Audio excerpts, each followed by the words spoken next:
الحمد للہ رب العالمین والصلاة والسلام علی رسولہ الکریم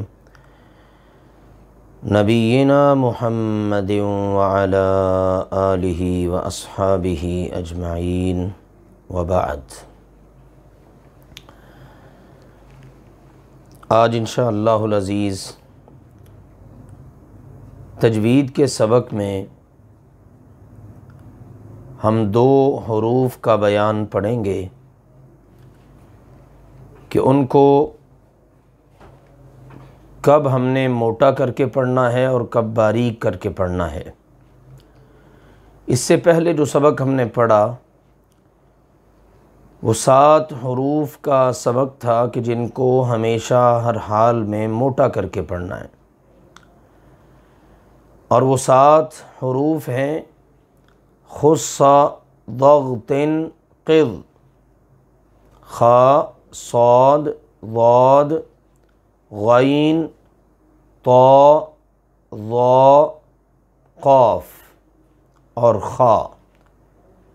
یہ خا یعنی ابتدا میں خص پھر ضغط قض، یہ 7 حروف، ان کو ہم نے ہر حال میں موٹا کر کے پڑھنا ہے۔ اب 2 حرف ایسے ہیں کہ جن کو کبھی موٹا کر کے پڑھیں گے اور کبھی باریک، اور وہ 2 حرف ہیں الف اور لام۔ الف اور لام کو بعض مقامات پر موٹا کر کے پڑھا جائے گا اور بعض مقامات پر باریک کر کے پڑھا جائے گا۔ تو الف کو موٹا کرنے کا قاعدہ یہ ہے کہ اگر الف سے پہلے موٹا حرف ہو تو الف کو بھی موٹا کر کے پڑھا جائے گا۔ جیسے ہم نے 7 حروف کو پڑھا ہے، خا ہے، خا کے بعد الف آ جائے تو اس الف کو موٹا کر کے پڑھیں گے۔ صاد کے بعد الف آ جائے تو اس الف کو موٹا کر کے پڑھا جائے گا۔ اسی طرح سے دیگر حروف۔ تو یہ بات ذہن نشین کر لینی چاہیے کہ اگر الف سے پہلے ایسا حرف ہو جس کو موٹا کر کے پڑھنا ہے تو پھر الف کو بھی موٹا کر کے پڑھا جائے گا۔ اور الف کیا ہے؟ جس کے اوپر کسی قسم کی کوئی حرکت اور سکون نہ ہو، وہ الف ہوتا ہے۔ اور اگر الف کے اوپر کسی بھی قسم کی حرکت آ جائے یا اس کے اوپر سکون آ جائے تو وہ پھر الف نہیں رہتا بلکہ حمزہ بن جاتا ہے۔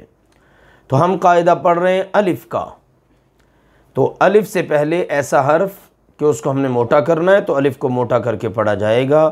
جیسے مثال ہے قال قا، اب قاف ان حروف میں سے ہے جن کو ہم نے موٹا کرنا ہے، تو پڑھیں گے قال۔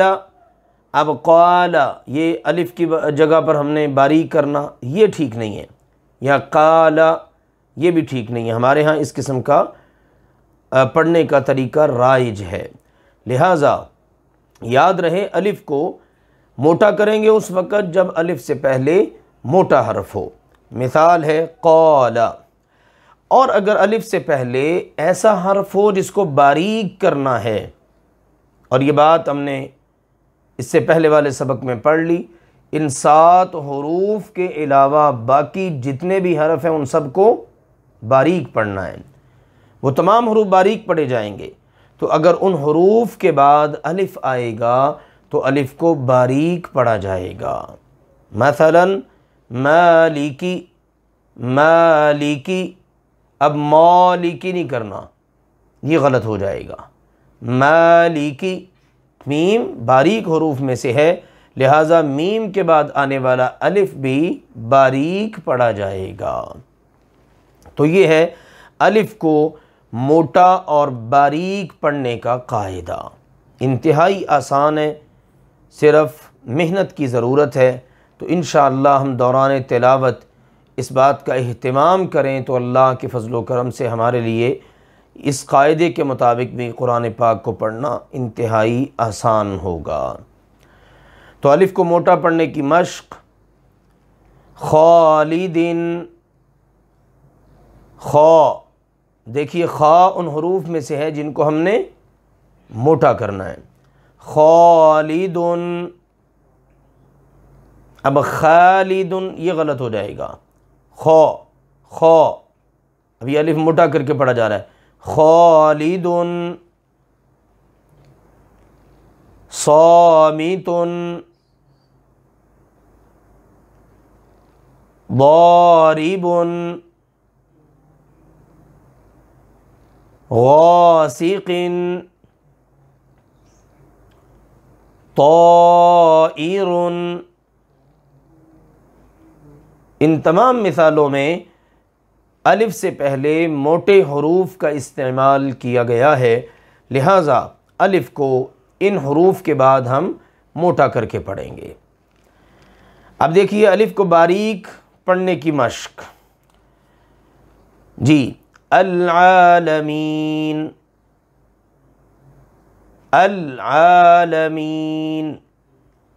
شروع میں حمزہ ہے کیونکہ الف کے اوپر زبر آ گئی، تو الف کے اوپر کوئی بھی حرکت آ جائے وہ حمزہ بن جاتا ہے. عین ان حروف میں سے ہے جن کو ہم نے باریک پڑھنا ہے، تو اب ایسے نہیں کریں گے العالمین، یہ غلط ہو جائے گا. العالمین.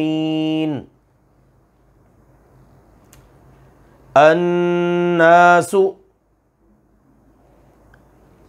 الناس. مالکی، حاسد. تو ان تمام کلمات کے اندر الف جو ہے وہ باریک حرف کے بعد استعمال ہوا ہے، لہٰذا الف کے بارے میں ہم یہ بات اچھی طرح یاد کر لیں. الف موٹے حرف کے بعد آئے تو الف کو موٹا کر کے پڑھا جائے گا، اور اگر الف باریک حرف کے بعد آئے تو اس الف کو ہم باریک کر کے پڑھیں گے. یہ ہے آسان سا قاعدہ. دوران تلاوت ہم جب بھی پڑھیں تو انشاءاللہ تعالیٰ اس قاعدے کو ملحوظ خاطر رکھتے ہوئے الف کو پڑھنے کا اہتمام کریں. اب ہے لام. لام کو موٹا اور باریک پڑھنے کا قاعدہ، یہ الف سے بھی زیادہ آسان ہے. لفظ اللہ اور اللہم، اس کے لام سے پہلے زبر یا پیش ہو تو لام موٹا پڑھا جائے گا. لفظ اللہ سے پہلے زبر آ جائے یا پیش آ جائے، اسی طرح اللہم اس سے پہلے زبر آ جائے یا پیش آ جائے تو لام کو موٹا کر کے پڑھا جائے گا.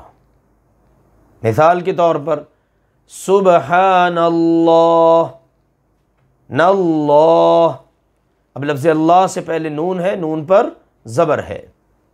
اسی طرح سے قل هو اللہ، قل هو اللہ، واو کے اوپر زبر اور اس کے بعد لفظ اللہ.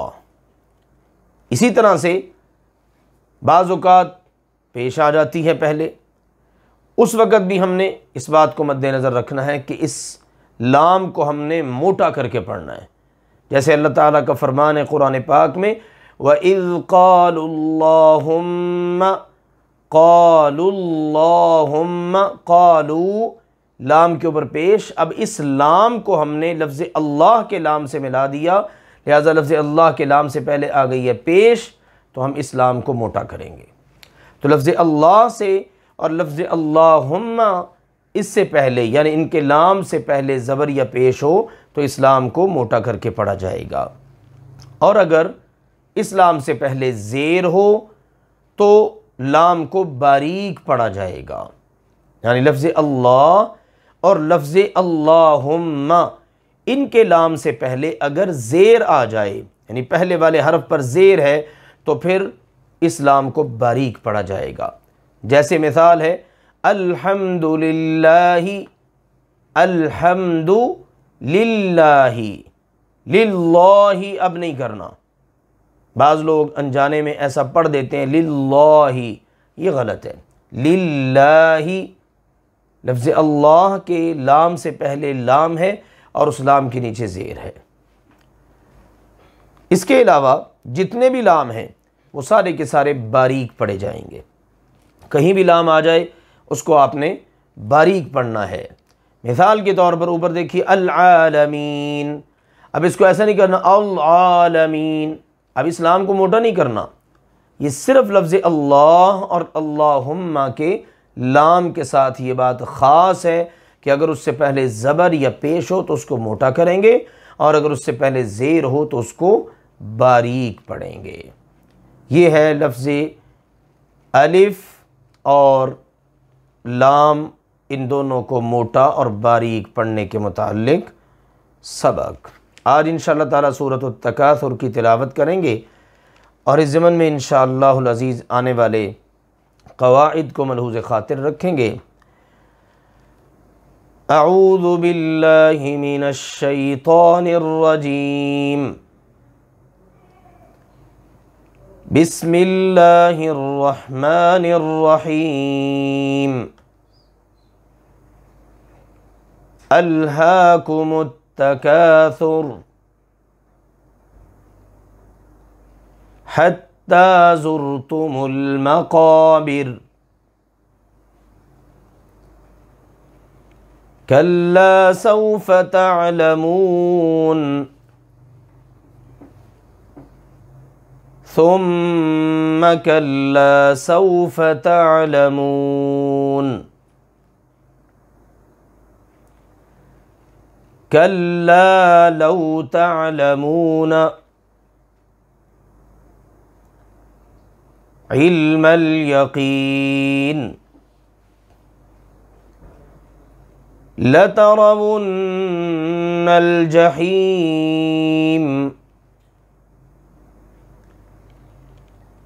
ثم لترونها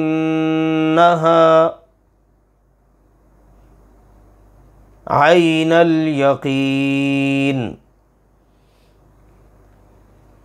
ثم لتسألن یومئذ عن النعیم۔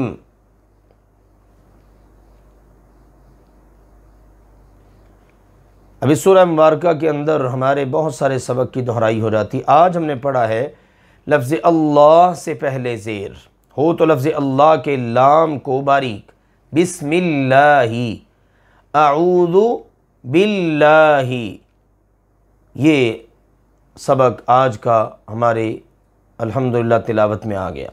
الہاکم، ہا ان حروف میں سے جن کو باریک کرنا ہے، تو الف ہے، اس الف کو باریک پڑھیں گے۔ الہاکم التکاثر، ثا سین اور صاد کا فرق، کاف اور قاف کا فرق، تا اور طا کا فرق، ایک ہی کلمہ میں دیکھیے ہمارے کتنے سارے سبق کی دہرائی ہو رہی ہے۔ حتی، ہا اور ہا کا فرق، زرتم، زا، ذال، ضا، ضاد کا فرق، اسی طرح سے آخر تک۔ تو یہ سورہ مبارکہ ہے، میں ایک بار پڑھ دیتا ہوں۔ بسم اللہ الرحمن الرحیم، الہاکم التکاثر حتی زرتم المقابر، کلا سوف تعلمون، ثم کلا سوف تعلمون، کلا لو تعلمون علم الیقین، لترون الجحیم، ثم لترونها عین الیقین، ثم لتسألن یومئذ عن النعیم۔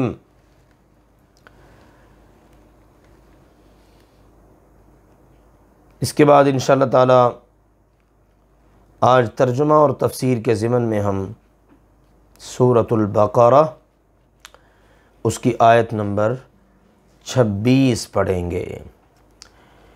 اللہ سبحانہ و تعالی کا فرمان ہے،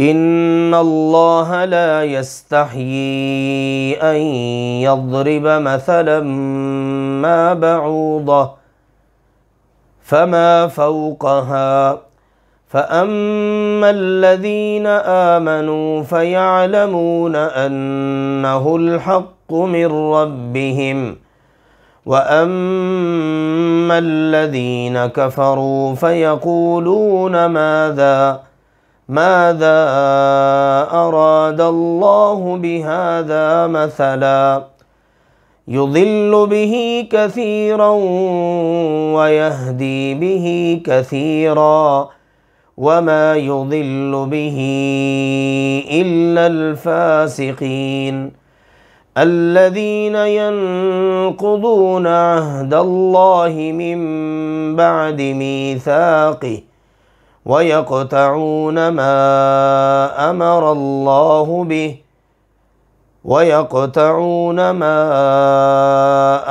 الله به أن يوصل وَيُفْسِدُونَ فِي الْأَرْضِ أُولَئِكَ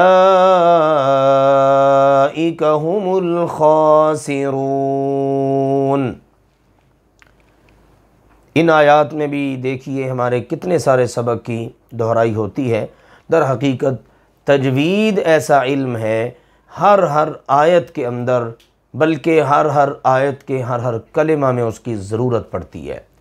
دیکھیے ان اللہ، لفظ اللہ سے پہلے نون اس پر زبر، تو لفظ اللہ کے لام کو موٹا کر کے پڑھنا ہے، لا کے لام کو موٹا نہیں کرنا، کیونکہ ہم نے پڑھ لیا لفظ اللہ اور اللہم، ان کے علاوہ کسی بھی حرف کے کلمہ کے لام کو ہم نے موٹا نہیں کرنا۔ ان یضرب، ضاد ان حروف میں سے جن کو ہمیشہ موٹا کرنا ہے آخر تک۔ چلیں جی، ان بے شک، اللہ اللہ تعالی، لا یستحیی نہیں شرماتا، حیا محسوس نہیں کرتا، اللہ تعالیٰ کو اس بات میں کوئی شرم نہیں، کوئی عار نہیں، ان یہ کہ یضربا وہ بیان کرے، ضرب یضرب اس کا ویسے ترجمہ ہے مارنا، لیکن جب اس کے بعد مثلا کا کلمہ آتا ہے یا اور اس طرح کے کلمات تو پھر وہاں پر ہوتا ہے بات کرنا، کسی چیز کو بیان کرنا، اس کی وضاحت کرنا۔ تو اللہ تعالیٰ نے فرمایا ان کے یضربا وہ بیان کرے، مثلا مثال۔ اللہ تعالیٰ اس بات سے شرم محسوس نہیں کرتا کہ وہ مثال بیان کرے، ما جو بعوضتاً مچھر کی ہو، یعنی مچھر کی مثال اللہ اس کو بھی بیان کرنے سے شرماتا نہیں ہے۔ مچھر بھی اللہ کی مخلوق میں سے ایک مخلوق ہے، تو اللہ تعالیٰ اپنی مخلوق میں سے جس مخلوق کی چاہے وہ بڑی مخلوق ہے، چاہے وہ چھوٹی مخلوق ہے، اللہ تعالیٰ کو اپنی مخلوق کی مثالیں بیان کرنے میں کسی بھی قسم کی عار، شرم اور حیا نہیں ہے۔ فما پس جو فوقہا اس سے بھی بڑھ کر ہو، یعنی اس سے بھی بڑھ کر اگر کوئی حقیر چیز، ادنا چیز، معمولی چیز ہے، اللہ اس کی بھی مثال بیان کرے تو اللہ تعالیٰ کو اس میں بھی کسی قسم کی عار، شرم اور حیا نہیں ہے۔ یہ آیت مبارکہ ہے، اور اس کے بعد والی آیت مبارکہ ہے، یہ ایک خاص تناظر میں یہ آیات اللہ سبحانہ و تعالیٰ نے نازل فرمائی ہیں، جیسا کہ اہل علم نے کتب تفاسیر کے اندر ان آیات کے شان نزول کو ذکر فرمایا ہے۔ امام سدی نے اپنی تفسیر میں سیدنا عبداللہ بن عباس، سیدنا عبداللہ بن مسعود اور دیگر بہت سے صحابہ کرام سے روایت کیا ہے کہ جب اللہ تعالیٰ نے منافقوں کی دو مثالیں بیان فرمائیں کہ جن کو ہم نے پیچھے اس سے پہلے والے رکوع میں پڑھا ہے، مثلہم کمثل الذی استوقد نارا، منافقوں کی مثال جیسے کسی شخص نے آگ جلائی، یہ مثال تھی۔ اسی طرح دوسری مثال تھی او کصیب من السماء، آسمان سے اترنے والی بارش کی مثال۔ تو اللہ تعالیٰ نے جب ان آیات میں منافقوں کا ذکر کیا اور ان مثالوں کو بیان کیا تو منافق کہنے لگے اللہ تعالیٰ اس سے کہیں بلند و بالا ہے کہ وہ اس قسم کی مثالیں بیان کرے، اللہ کو کیا پڑی ہے کہ اللہ اس طرح کی مثالیں بیان کرے؟ تو اللہ سبحانہ و تعالیٰ نے ان کے جواب میں یہ دونوں آیات مبارکہ نازل فرمائیں اور اس تناظر میں بات کو واضح کر دیا اللہ تعالیٰ کو کسی قسم کی شرم اور حیا اور عار نہیں ہے کہ اللہ تعالیٰ اپنی مخلوق میں سے جس کی چاہے مثال بیان کرے۔ اصل میں تو اس نے مثالیں بیان کر کے در حقیقت بات سمجھانا ہوتی ہے۔ اب آگے لوگ دو حصوں میں تقسیم ہو جاتے ہیں، ایک ہے مومن، دوسرے ہیں فاسق، اور ان کا حال کیا یہ آگے ان آیات میں آ رہا ہے۔ اسی طرح امام قتادہ رحمہ اللہ تعالی ان کا کہنا ہے کہ اللہ تعالیٰ حق بیان کرتے ہوئے عار نہیں کرتا، شرم محسوس نہیں کرتا کہ وہ کس چیز کی مثال بیان کر رہا ہے، کس چیز کو اللہ بیان کر رہا ہے۔ اللہ تعالیٰ کو اس میں کوئی رکاوٹ نہیں، کوئی شرم نہیں، خواہ وہ کم ہو یا زیادہ۔ لیکن جب اللہ تعالیٰ نے اپنی کتاب میں مکھی اور مکڑی کا ذکر کیا، جیسے سورۃ الحج کی آیت میں اللہ نے مکھی کا ذکر کیا، سورۃ العنکبوت میں اللہ نے مکڑی کا ذکر کیا، تو اہل ضلالت یعنی گمراہ لوگ کہنے لگے ان کے ذکر کرنے سے اللہ کی کیا مراد ہے، اللہ آخر کیا چاہتا ہے، کیوں اللہ اس قسم کی مثالیں بیان کرتا ہے، یا اتنی حقیر مخلوق کا اللہ کیوں ذکر کرتا ہے؟ تو اللہ سبحانہ و تعالی نے ان کا جواب ان آیات مبارکہ میں بیان کیا ہے۔ تو دنیا کی مثال اللہ تعالیٰ نے بیان فرمائی ہے قرآن پاک کے اندر، جس کے بارے میں ربیع بن انس رحمہ اللہ تعالی انہوں نے بڑی خوبصورت بات کی ہے کہ اللہ نے یہاں پر مچھر کا ذکر کیا ہے، تو در حقیقت یہ مچھر کا ذکر دنیا کی مثال کے طور پر اللہ نے ذکر کیا ہے۔ مچھر کا ذکر اس لیے کیا ہے تاکہ اللہ دنیا کی مثال کو بیان فرمائے، اور بڑی خوبصورت بات بتاتے ہیں، فرماتے ہیں مچھر اس وقت تک زندہ رہتا ہے جب وہ بھوکا ہو، اور جب وہ بالکل سیر ہو جائے، اس کا پیٹ بھر جائے، تو پھر اس کے بعد وہ مر جاتا ہے۔ بالکل اسی طرح دنیا کا طالب ہے، دنیا کے طالب دنیا کماتے ہیں، جب تک ان کی بھوک مرتی نہیں ہے وہ زندہ رہتے ہیں، اور جیسے ان کا پیٹ بھرتا ہے وہ مر جاتے ہیں۔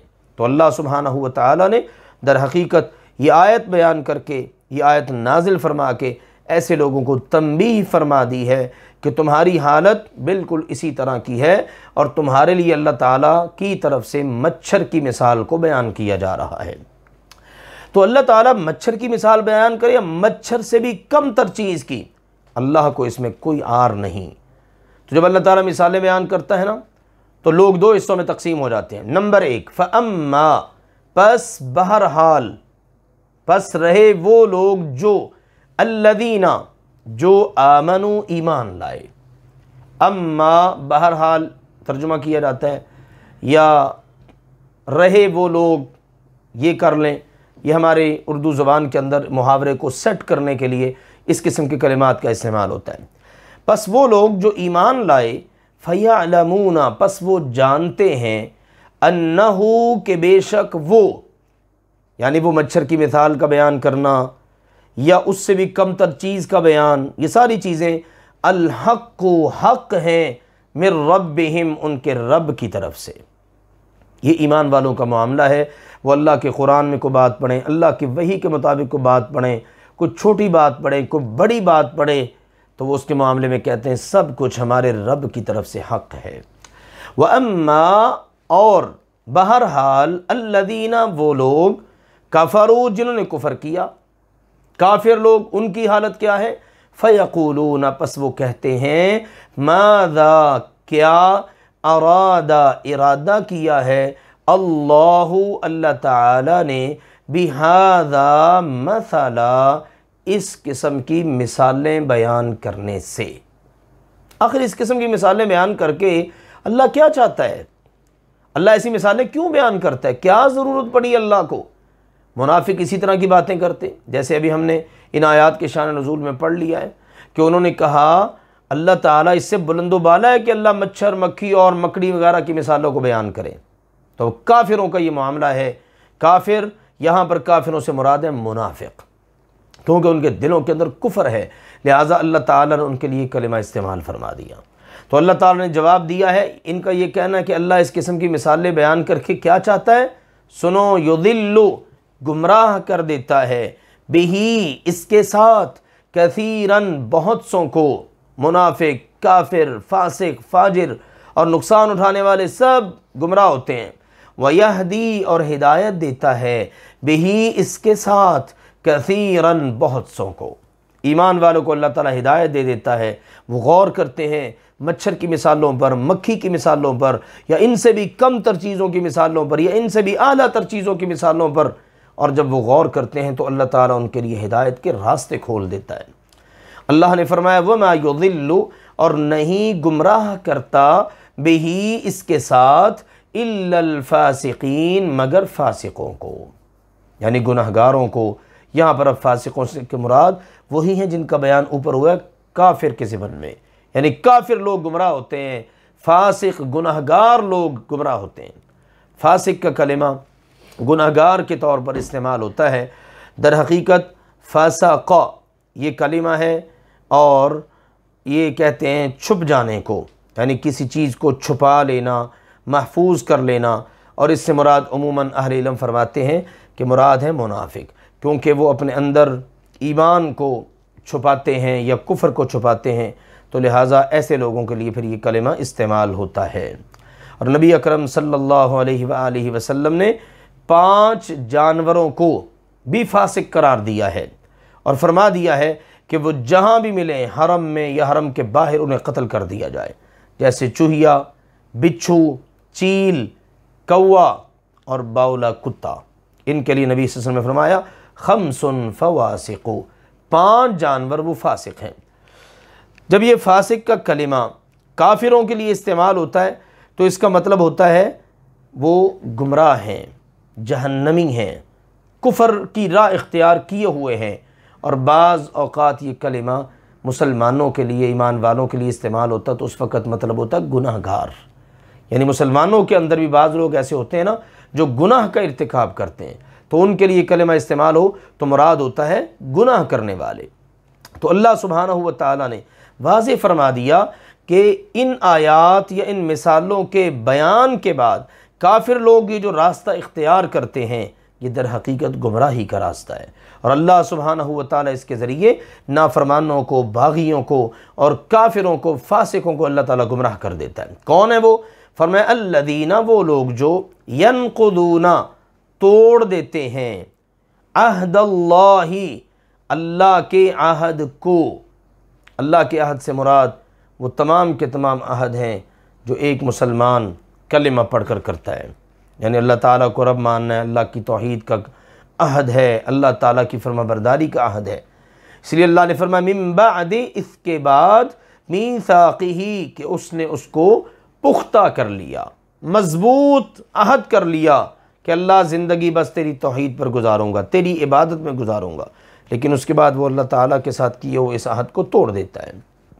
اللہ سبحانہ و تعالیٰ نے فرمایا وَيَقْطَعُونَ، اور وہ توڑ دیتے ہیں، ما، اس کو، جو، امر اللہ، اللہ نے حکم دیا، بہی، اس کے بارے میں، ان یوصل، کہ اس کو جوڑا جائے، یعنی رشتہ داری، قرابت داری، اللہ تعالیٰ کا حکم ہے کہ اس کو جوڑا جائے اور دین کی بنیاد پر اس کو قائم رکھا جائے، اللہ ذوالجلال والاکرام کی رضا کے لیے اس کو برقرار رکھا جائے، تو وہ لوگ بغیر کسی دینی وجہ کے اس کو توڑ ڈالتے ہیں۔